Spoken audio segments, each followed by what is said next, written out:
আসসালামু আলাইকুম। আজ আমি আপনাদের সাথে এই সুন্দর জামার ডিজাইনটি শেয়ার করব একদম সহজ উপায়ে। আর আপনারা পুরো ভিডিওটা স্কিপ না করে পুরো ভিডিওটা দেখতে থাকুন।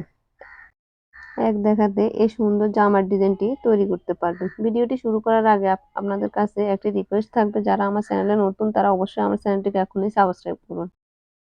এই সুন্দর জামার ডিজাইনটি তৈরি করার জন্য এখানে আমি একটা 3 পিসের কাপড় নিলাম। এটা গজ কাপড়ের মতোই। এখানে প্রথমে আমি কাপড়টাকে 2 ভাঁজে ভাঁজ করে নিলাম। জোড়ার অংশটা নিচের দিকে রাখলাম আর কাটা সাইডটা উপরের দিকে রেখে এখন আমি 4 ভাঁজ করে নিচ্ছি। আমি সাইড দিয়ে কিন্তু পুরো কাপড়টা অ্যাকুরেট করে 4 ভাঁজ করতেছি না। আমার ঘেরের অংশটা, জামার ঘেরের অংশটা যতটুকু লাগবে, ঘেরের অংশ নিচ্ছি আমি এখানে 13.5 ইঞ্চি। আমার যতটুকু প্রয়োজন আমি ঠিক ততটুকুই অ্যাকুরেট করে নিব। যে দেখেন, আমি 13.5 ইঞ্চির মধ্যে অ্যাকুরেট করে কাপড়টাকে গুছিয়ে নিব। পুরো কাপড়টাকে অ্যাকুরেট করে নিতে হবে। কোনো দিক দিয়ে কম, কোনো দিক দিয়ে বেশি থাকলে কিন্তু কাপড়টা কিন্তু সেলাইয়ের পরে একদম বাঁকা হয়ে যায়। সেজন্য অ্যাকুরেট করে কাপড়টাকে কাটতে হবে। এখন আমি জামাটার লম্বা নেব এখানে 44 ইঞ্চি। সেলাই 2 ইঞ্চি বাদ গিয়ে 42 ইঞ্চি থাকবে। সেজন্য আমি সেলাইয়ের জন্য 2 ইঞ্চি বাড়িয়ে 44 ইঞ্চির মধ্যে এখন দাগ দিয়ে দিচ্ছি।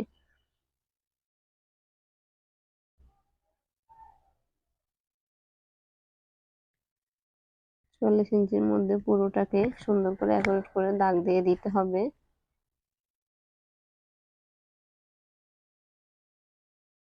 পুরো মানে পুরো দাগটা কিন্তু দেখা যাচ্ছে না, সেজন্য একটু 2বার করে আমি দাগটা দিয়ে দিলাম। এখন আমি কাঁধের অংশটা নিচ্ছি 6 ইঞ্চি, গলার পাশটা নিচ্ছি 2.25 ইঞ্চি, গলার নিচের লামটা নিব আমি 6 ইঞ্চি। যে দেখেন, কোনাকুনি ভাবে কিন্তু 6 ইঞ্চির মধ্যে আমি দাগ দিয়ে দিচ্ছি।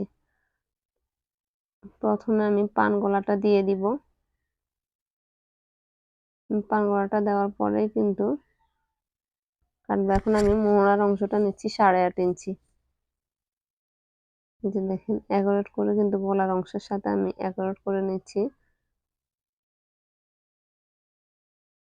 আপনারা চাইলে 8 ইঞ্চিও নিতে পারেন। আমি একটু লুজ ফিটিং পরি, সেজন্য আমি 8.5 ইঞ্চি নিচ্ছি মোহরাটা। যে দেখেন, বাঁকা করে আমি রাউন্ড শেপ করে দাগ দিয়ে দিলাম।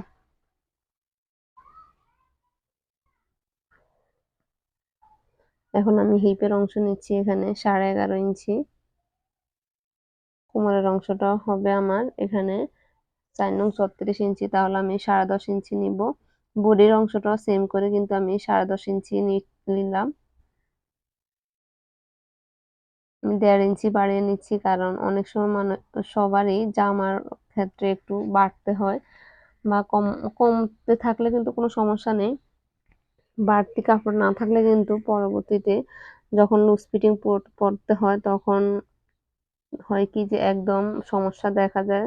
কাপড় না থাকার কারণে সেলাইটা একটু বাড়ানো যায় না। সেজন্য আগে থেকে কাপড়টা একটু বাড়িয়ে নিলে ভালো হয়। এখন আমি প্রথমে গোল গলাটা কেটে এখন আমি মোহরার অংশটা কেটে নিব।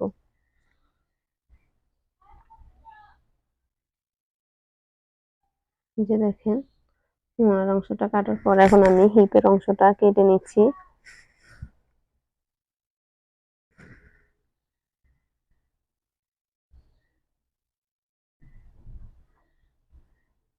পুরো জামাটাই আমি কেটে নিলাম। এখন আমি একটা পার্ট বের করে তারপরে সামনের অংশটা কেটে নিব, মানে সামনের গলাটা কেটে নিব।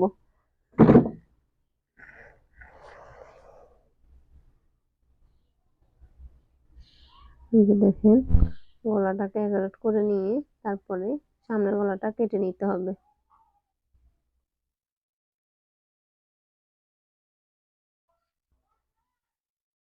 এখানে আমি পান গলাটা কেটে নিচ্ছি সামনের গলাটার জন্য।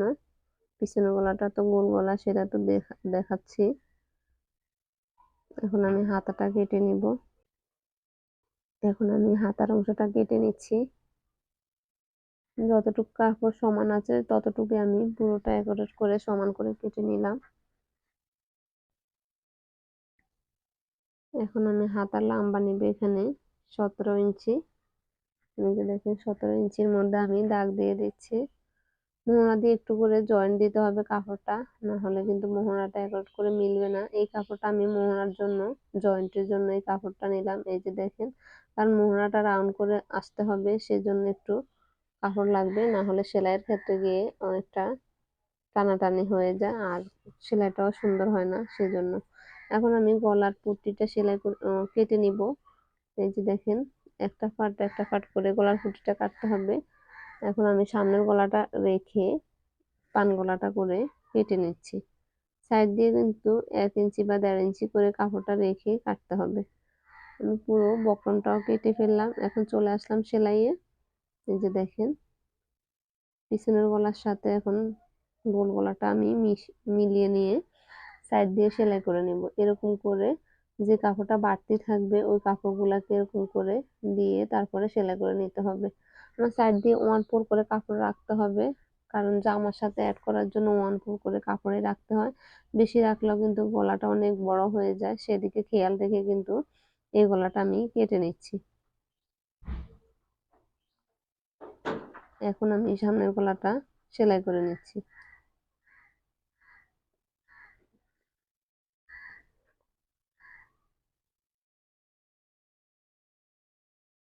পুরোটা আমি ঘুরিয়ে ঘুরিয়ে অ্যাকুরেট করে কিন্তু সেলাইটা করে নিচ্ছি। এখানে আমি 1/2 ইঞ্চিতে একটা সেলাই দিয়ে দিচ্ছি। কাঁধের অংশটা আমি জামার কাঁধের অংশটা যতটুকু সেলাই করব, গলার পট্টিটার কাঁধের অংশটাও সেম ভাবে ততটুকুই সেলাইটা করে নিব। এই যে দেখেন, এখন আমি দুইটা জামার বডির অংশটা অ্যাকুরেট করে ভিতরের দিকে বাঁ দিকটা দিয়ে কাঁধের অংশটা 1/2 ইঞ্চিতে সেলাই করে নিচ্ছি। এই যে দেখেন, আমার গলার অংশটাও সেলাই করা শেষ। এখন আমি গলার পট্টিটাও সেলাই করে নিলাম। এই যে দেখেন, বসিয়ে ঘুরিয়ে ঘুরিয়ে কিন্তু আমি সেলাইটা করে নিলাম।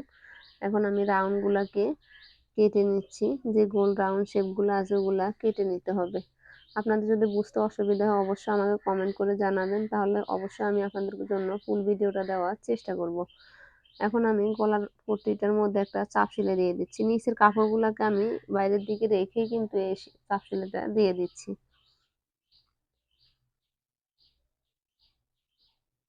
দেখেন, চাপ সেলাইটা দিলে কিন্তু গলাটা একদম বসে থাকে, অনেকটা সুন্দর দেখায় গলার ডিজাইনটা, আর খোলার কোনো সম্ভাবনাই থাকে না। সেজন্য চাপ সেলাইটা দিয়ে নেওয়া অনেকটা বেটার হয়। এখন আমি চাপ সেলাইটা কমপ্লিট করে ফেলছি। এখন গলার গলার অংশটা সেলাই করে নিব, মানে গলাটা জামার সাথে জয়েন করে নিব। এখানে আমি জয়েন্টটা কিন্তু মেশিনের সাহায্যে করে থাকি, কারণ হাতে যদি জয়েন্টের সেলাইটা দিই তাহলে কয়দিন পরে খুলে যাওয়ার সম্ভাবনা থাকে, সেজন্য মেশিনের সাহায্য দিলে সেলাইটাও অনেক সুন্দর হয়। আপনি যদি ছোট ছোট করে সেলাইগুলো দেন তাহলে সেলাইটা অনেক সুন্দর দেখাবে আর খোলার কোনো সম্ভাবনাই থাকবে না। এই যে দেখেন, আমার গলার অংশটাও সেলাই করা শেষ। এখন আমি বডিটা অ্যাকুরেট করে মাপ নিয়ে তারপরে বডির অংশটা সেলাই করে নিব। এখানে বডি নিব আমি এখানে 9 × 18 ইঞ্চি, সরি 9 × 18 ইঞ্চি, ঠিক আছে। 18 ইঞ্চির মধ্যে আমি কোমরের অংশটা এবং বডির অংশটার মধ্যে 18 ইঞ্চির মধ্যে দাগ দিয়ে নিলাম। বডির সাইড দিয়ে যে বাড়তি অংশটা আছে দুইটা সাইডে কিন্তু অ্যাকুরেট করে কাপড়গুলো রাখতে হবে। এই যে দেখেন, 18 ইঞ্চি বাদ দিয়ে এখন আমার সাইড দিয়ে প্রায় 1 ইঞ্চির উপরে কাপড় আছে। দুইটা সাইডে কিন্তু অ্যাকুরেট করে কাপড়টা রেখে কিন্তু সেলাইটা করে নিতে হবে।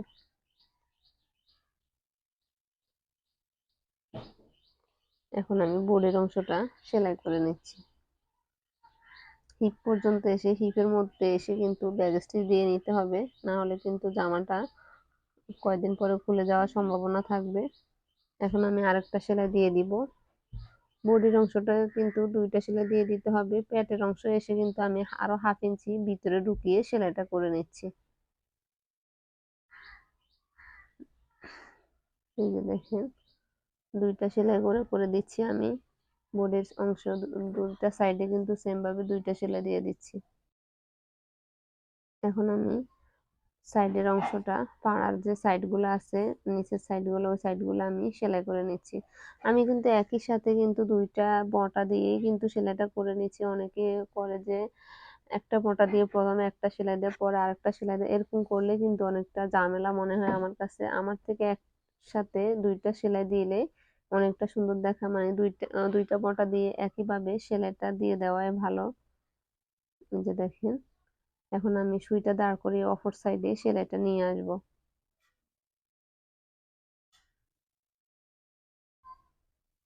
এই যে দেখেন, একই সাথে কিন্তু কাপড় সবগুলা ঢুকিয়ে দিয়ে কিন্তু সেলাইটা করে নিতে হবে।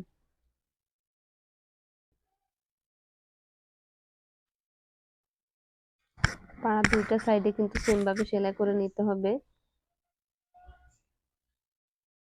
এখন আমি বাঁ দিক করে সাইড দিয়ে আরেকটা সেলাই দিয়ে দিচ্ছি।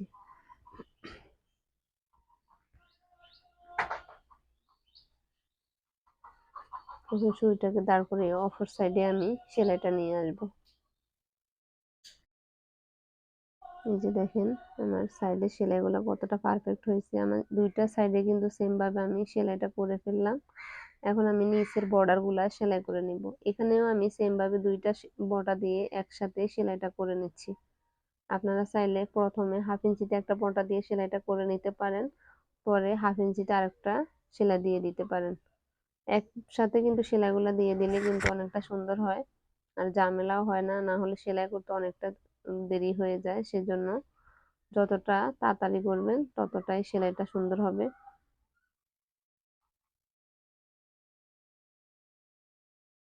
এই যে দেখেন, আমি সাইড দিয়ে কিন্তু এখন আরেকটা সেলাই দিয়ে দিচ্ছি।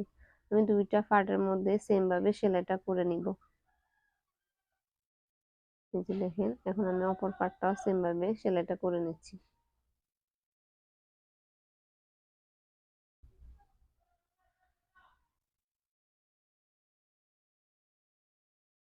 পুরো সেলাইটাতে কিন্তু দুইটা মোটা দিয়ে আর কাপড়টা অ্যাকুরেট করে সেলাই করতে হবে। কোনো দিক দিয়ে কাপড়টা বেশি বটলে হবে না, কোনো দিক দিয়ে কম বটলে হবে না। সেজন্য অ্যাকুরেট করে কাপড়টাকে বটে তারপরে সেলাইটা করে নিতে হবে।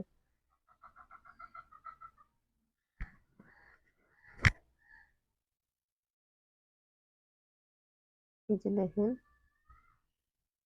সাইডের সেলাইগুলো শেষ বা নিচের বর্ডার গুলো শেষ। এখন আমি হাতার সাইডে প্রথমে চিকন করে একটা মোটা দিয়ে সেলাই করে নিলাম।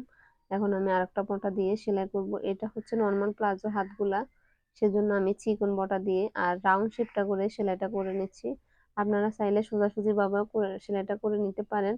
আমার থেকে কিন্তু এই রাউন্ড শেপটা অনেকটা সুন্দর লাগে, সেজন্য আমি এই রাউন্ড শেপটা করে সেলাইটা করে নিচ্ছি।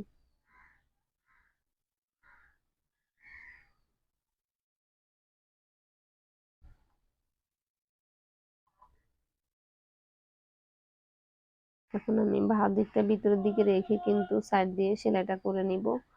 হাতার মুখটা সেলাই করে নিব।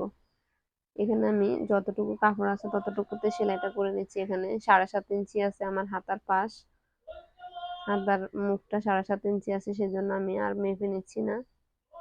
এখন আমি হাতার মাঝামাঝির দিকে এসে কিন্তু আমি এখানে 6 ইঞ্চির মধ্যে সেলাইটা করে নিচ্ছি। এখন আমি মোহরার মাপটা নিব এখানে 8.5 ইঞ্চি। এখানে হাতার মধ্যে এসে আমি 8 ইঞ্চির মধ্যে সেলাইটা করে নিচ্ছি। এই যে দেখেন, আমার দুইটা হাতায় রেডি হয়ে গেছে। এখন আমি জামার সাথে জয়েন করে নেব। জামার মধ্যে এভাবে হাতটা ঢুকিয়ে দিয়ে হাতাটাকে ভিতরের দিকে চাপিয়ে নিয়ে তারপরে সেলাইটা করে নিতে হবে। বডির অংশটা এবং হাতার নিচের সাইডের অংশটা অ্যাকুরেট করে তারপরে সেলাইটা করে নিতে হবে। এখন আমি বোর্ডের অংশ এবং হাতার অংশের মধ্যে কাপড়, যে কাপড় বাড়তি কাপড়টা আছে ওই কাপড়টাকে বটে কোনাকুনি ভাবে বটে তারপরে সেলাইটা করে নিচ্ছি।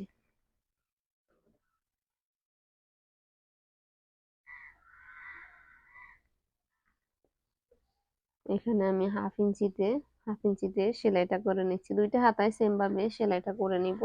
এখানেও আমি সেম ভাবে দুইটা সেলাই দিয়ে দিচ্ছি।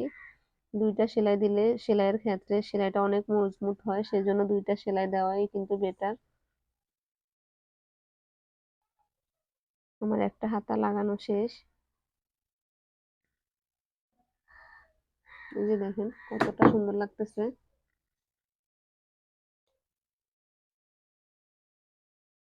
আজকের ভিডিওটা এই পর্যন্ত। ভালো থাকবেন সবাই। আসসালামু আলাইকুম, আল্লাহ হাফেজ।